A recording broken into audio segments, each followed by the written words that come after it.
ಇನ್ನು ರಾಮುಲು ಬಿಜೆಪಿ ಬಿಟ್ಟು ಕಾಂಗ್ರೆಸ್ಗೆ ಹೋಗೋದಿಲ್ಲ. ಒಂದು ಕಾಲದಲ್ಲಿ ಇಬ್ರು ಆಪ್ತ ಮಿತ್ರರು, ಸಹೋದರರಂತೆ ಇದ್ರು.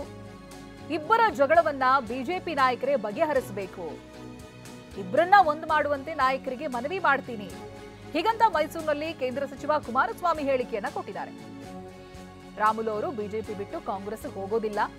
ಒಂದು ಕಾಲದಲ್ಲಿ ಇಬ್ರು ಕೂಡ ಸಹೋದರರ ರೀತಿಯಾಗಿ ಇದ್ದವರು. ಇವರಿಬ್ಬರ ಜಗಳವನ್ನ ಬಿಜೆಪಿ ನಾಯಕರೇ ಬಗೆಹರಿಸಬೇಕು. ಇಬ್ಬರನ್ನ ಕೂಡ ಒಂದು ಮಾಡುವಂತೆ ನಾಯಕರಿಗೆ ಮನವಿ ಮಾಡ್ತೀನಿ ಅಂತ ಹೇಳಿದ್ದಾರೆ. ನನ್ನ ಅಭಿಪ್ರಾಯದಲ್ಲಿ ಹೋಗ್ಲಾರು. ಅಲ್ಲ, ಡಿ ಕೆ ಶಿವಕುಮಾರ್ ಪಾತ್ರ ಇದೆ ಅಂತಾರೆ ಸರ್.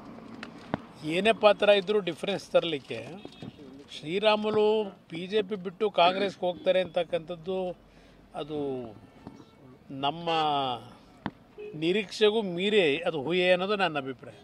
ನನ್ನ ಅಭಿಪ್ರಾಯದಲ್ಲಿ ಹೋಗ್ಲಾರು. ಅಲ್ಲ, ಡಿ ಕೆ ಶಿವಕುಮಾರ್ ಪಾತ್ರ ಇದೆ ಅಂತಾರೆ ಸರ್. ಏನೇ ಪಾತ್ರ ಇದ್ರೂ ಡಿಫ್ರೆನ್ಸ್ ತರಲಿಕ್ಕೆ ಶ್ರೀರಾಮುಲು ಬಿಜೆಪಿ ಬಿಟ್ಟು ಕಾಂಗ್ರೆಸ್ಗೆ ಹೋಗ್ತಾರೆ ಅಂತಕ್ಕಂಥದ್ದು ಅದು ನಮ್ಮ ನಿರೀಕ್ಷೆಗೂ ಮೀರಿ ಅದು ಹುಯ್ಯೆ ಅನ್ನೋದು ನನ್ನ ಅಭಿಪ್ರಾಯ.